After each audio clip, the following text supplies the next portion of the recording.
శ్రీమాత్రే నమః. గురవే సర్వలోకానాం విసజే భవరోగిణాం నిధయే సర్వవిద్యానాం దక్షిణామూర్తయే నమః. వసుదేవసుతం దేవం కంసచానూరమర్దనం దేవకీ పరమానందం కృష్ణం వందే జగద్గురుం. సద్గురుకులదేవతాభ్యో నమః. ప్రతి ఒక్కరు కూడా మీ యొక్క గురువులను, మీకు విద్య నేర్పిన గురువు, మీ యొక్క ఉద్యోగంలో గురువు, మీకు వ్యాపారంలో గురువు, మీ ఇంటి గురువులు, జగద్గురువులందరినీ కూడాను ప్రార్థన చేసుకోండి. ఈ నెల మనం చెప్పుకోబోయే ఈ యొక్క జాతక ఫలితం అంతా కూడాను గురుగ్రహ స్థాన చలనం, దాన్ని గురు పెయర్చి అంటారు. రానున్న మే 1, 2024 నాడు స్థానం మారుతున్నారు. బృహస్పతి తన యొక్క స్థానం మేషరాశి నుండి వృషభ రాశికి మారుతున్నారు.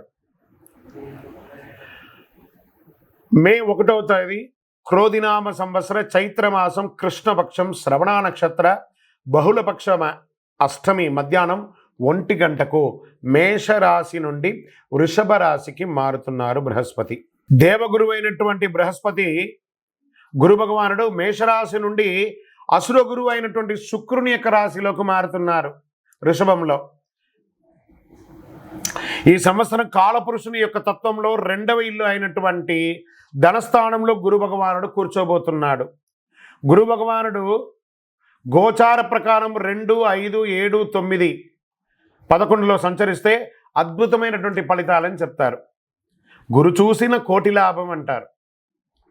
గురు భగవానుడు అనుగ్రహం రావాలంటే అంత ఈజీ కాదు, అది యోగమే కదా. అది వచ్చిందంటే నవగ్రహాల్లోనే శుభప్రదమైనటువంటి గురు భగవానుడి యొక్క సంపూర్ణ ఆశీస్సులు మనకు కావాలి. ఐశ్వర్యం, పదవి, విద్య, వివాహం అన్ని రకాలుగా కావలసినటువంటి ఇచ్చే ఏకైక దేవుడు ఈ నవగ్రహాల్లో ఎవరైనా ఉన్నారంటే అది బృహస్పతి దేవుడే, గురు భగవానుడు. 2024 గురు ప్రభావంతో ఈ 3 రాశుల వారికి కొత్త ఏడాదంతా విశేషమైనటువంటి ప్రయోజనాలు ఉంటాయి. గురువు వృషభ రాశిలో కూర్చొని తన 5వ చూపుతో కన్యా రాశిని చూస్తున్నారు, 7వ చూపుతో వృశ్చిక రాశిని చూస్తున్నారు, 9వ చూపుతో మకర రాశిని చూస్తున్నారు. సో ఈ 3 రాశుల వారికి జాక్పాట్ అని చెప్పచ్చు, ఇంకా జాక్పాట్ అనే చెప్పచ్చు. మిగిలిన రాశులు తీసుకుంటే తులారాశి వారికి ఉన్న 8వ ఇంటిన అర్ధాష్టమ శనిగా వెళ్తున్నారు, ధనుసు రాశికి 6వ ఇంట్లో వెళ్తున్నారు, షష్టాష్టమంగా వెళ్తున్నారు. ఈ గురువు పెయర్చి ద్వారా మేష, కర్కాటక, వృశ్చిక, మకర రాశులకి అద్భుతమైనటువంటి ఫలితం. బాగా గుర్తుపెట్టుకొని మళ్ళీ రిపీట్ చెప్తున్నాను. మే 1వ తారీఖు నుంచి 1 సంవత్సర కాలం మేషరాశి మిత్రులారా, కర్కాటక రాశి మిత్రులారా, వృశ్చిక రాశి మిత్రులారా, మకర రాశి మిత్రులారా, మీరు పట్టిందల్లా బంగారమే. కానీ మీ ప్రయత్నం చేయాలి. ప్రయత్నం చేయకపోతే బంగారు వచ్చినా కూడా ఉపయోగం లేదు. అంత అద్భుతం ఈ గురు భగవానుడు అన్ని యోగాలు ఇవ్వబోతున్నాడు. వృషభ, మిథున, సింహ, తుల, ధనుసు రాశి వారు, మీనరాశి వారంతా కూడాను సుమారైనటువంటి ఫలితాలని పొందుతున్నారు. గురు పెయర్చి అనేది గురుస్థానం సంవత్సరానికి ఒక్కసారి జరుగుతుంది. కొన్ని మాసాల్లో అధిక సారంగానూ, కొన్ని మాసాల్లో వక్రగతిలోనూ ప్రయాణిస్తూ ఉంటారు. గురు పెయర్చి ఫలితాలు మాత్రమే ఒక జీవితం యొక్క మార్పుని, వారి యొక్క జీవితాన్ని మారుస్తుంది అంటే మాత్రం చెప్పలేనండి. బాగా గుర్తుపెట్టుకోండి, గురువు మారగానే మీ జీవితం మారిపోతుందంటే కూడా నేను ఒప్పుకోను. మీ యొక్క పుట్టిన జన్మ రాశి, జన్మ లగ్న, మీరు పుట్టిన సమయంలో ఏదైతే ఉంటుందో మీ యొక్క గ్రహ బలంతోనే జీవితాలు అనేది మారుతుంది. వారి జాతకంలో ఉన్నటువంటి దశాబుద్ధుల గ్రహాల ద్వారానే జాతకం మారుతుంది అని కూడా చెప్పడం జరుగుతుంది. ఓకే, ఈ గురు భగవానుడు అంటే ఎవరు? అసలు మనకు ఒక బయోడేటా ఉంటుంది కదా, నేను సో నా పేరు ఇది, నా గోత్రం ఇది, నా ఇల్లు ఇది, నేను ఇంత చదువుకున్నానని. ఈ గురువు ఎవరు? ఆయనకి సొంత ఇల్లు ఏది?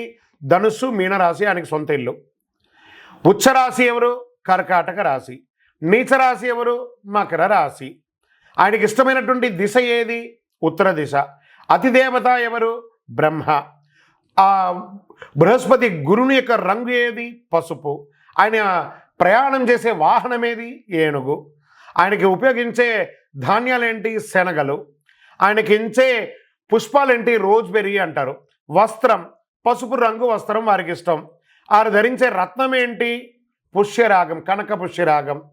వారికి ఇచ్చే నివేదన ఏంటి? శనగల పొడితో తయారు చేసిన అన్నం చాలా ఇష్టం వారికి. వారికి ఇచ్చే లోహం ఏంటి? బంగారం. ఆయన యొక్క జాతి ఏంటి? మగ జాతి. ఆయన యొక్క అవయవం ఏంటి? కండరం ఆయన యొక్క అవయవం. స్నేహపూర్వకమైనటువంటి గ్రహాలు ఈ బృహస్పతికి ఎవరెవరు ఉన్నారు? సూర్యుడు, చంద్రుడు, అంగారకుడు. శత్రుగ్రహాలు ఎవరు? బుధుడు, శుక్రుడు. ఆయన యొక్క భార్య ఎవరు? తారాదేవి. మరి ఆయన పిల్లలు ఎవరు? భారద్వాజుడు, కుజుడు. ప్రార్థనా స్థలాలు ఏమున్నాయి?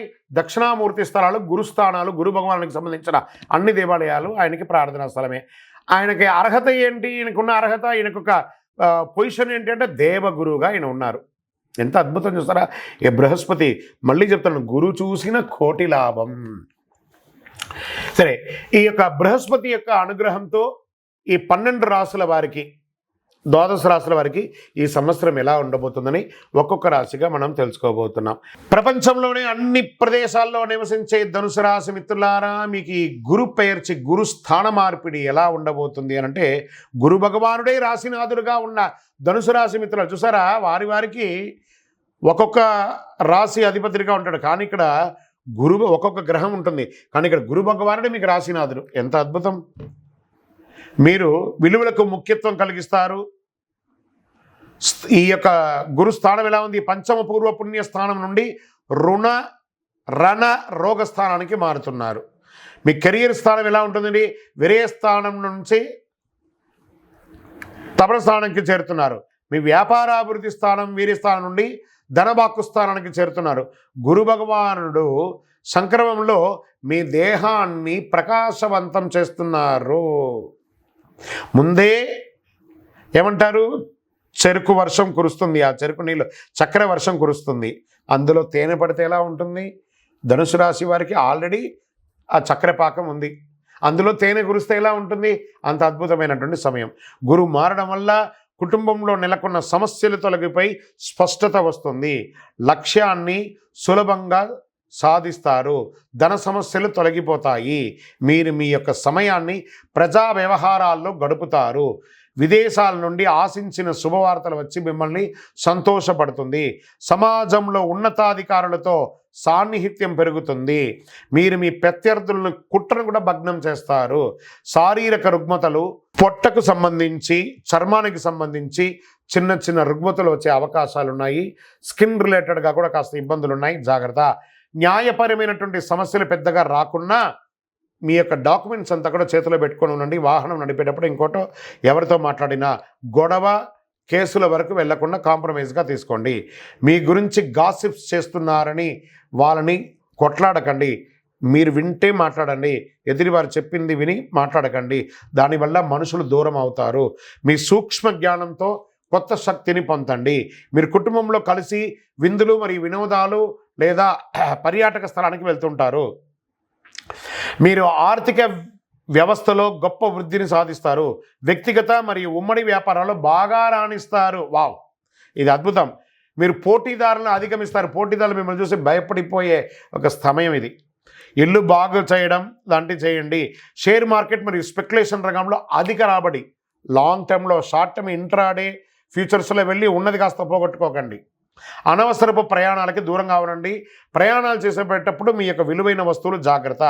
అలాగే మీరు ఉద్యోగం చేసేటప్పుడు ఉన్నతాధికారులను సంప్రదించి ముఖ్యమైన నిర్ణయాలు తీసుకుంటారు. ఉద్యోగులపై పై అధికారులు ఆగ్రహానికి గురయ్యే అవకాశాలు సంవత్సర ద్వితీయంలో ఉంది. కాస్త సాఫీగా ఉండండి. సహోద్యోగుల సహకారంతో అన్ని అడ్డంకులు తొలగిస్తారు. కొందరికి ఉద్యోగరీత్యా విదేశాలకు వెళ్ళడం కూడా జరుగుతుంది. వ్యాపారులకు కొత్త వ్యాపారాల ఎక్స్పాన్షన్ ఆఫ్ యువర్ బిజినెస్ ఉంటుంది. కొత్త ప్రాజెక్టులు అమలు చేయడం ద్వారా కస్టమర్ల దృష్టిని ఆకర్షిస్తారు. రాజకీయ నాయకులకి కొత్త పదవులు వస్తాయి. ప్రయాణాలు లాభం కలిగిస్తాయి. మీరు అనుకున్నటువంటి యోగం మీకు వస్తుంది. శక్తివంతంగా పూర్తి చేస్తారు. అదే సమయంలో కార్యకర్తలు మిమ్మల్ని కొంత నిర్లక్ష్యం చేస్తారు. కాబట్టి వారి అవసరాలను తీర్చండి. రాజకీయ నాయకులారా, వారి కార్యకర్తలు ఉంటేనే మీరు బాగుంటారు. కాబట్టి వారి అవసరాలు తీర్చండి. స్త్రీ పురుషులు ఇరువురు కూడా గురు సంచారంతో అదనపు ఆదాయాన్ని పొందుతారు. విలాసవంతమైన వస్తువులు కొనుగోలు చేయడంలో ఆనందిస్తారు. భార్యాభర్తలు ఒకరికొకరి ప్రేమానురాగాలను పెంచుకుంటారు. కుటుంబంలో శుభకార్యం చేసే అవకాశాలు ఉంటుంది. విద్యార్థులకు పై చదువుల కోసం వెళ్ళి మీరు అనుకున్న యూనివర్సిటీలో అద్భుతమైనటువంటి పొందుతారు. గురువారం నాడు మీ పరిహారం ఏంటి? గురువారం నాడు దక్షిణామూర్తికి మాల వేయండి, శనగల మాల వేయండి. ఓం సద్గురవే నమః అనే యొక్క మంత్రాన్ని పారాయణం చేయండి. ఈ వ్యక్తిగత జాతకానికి కింద ఉన్న నంబర్కి వాట్సాప్, మీ పేరు, date of birth, time of birth, place of birth WhatsApp చేయండి. ఓన్లీ వాట్సాప్, కాల్ చేయకూడదు. మీ పరిసర ప్రాంతాల్లో ఉన్న వారిని కూడా సంప్రదించవచ్చు. ఇంకను సకల దోషాలు తొలగడానికి సద్గురవే నమః అని ప్రార్థన చేయండి.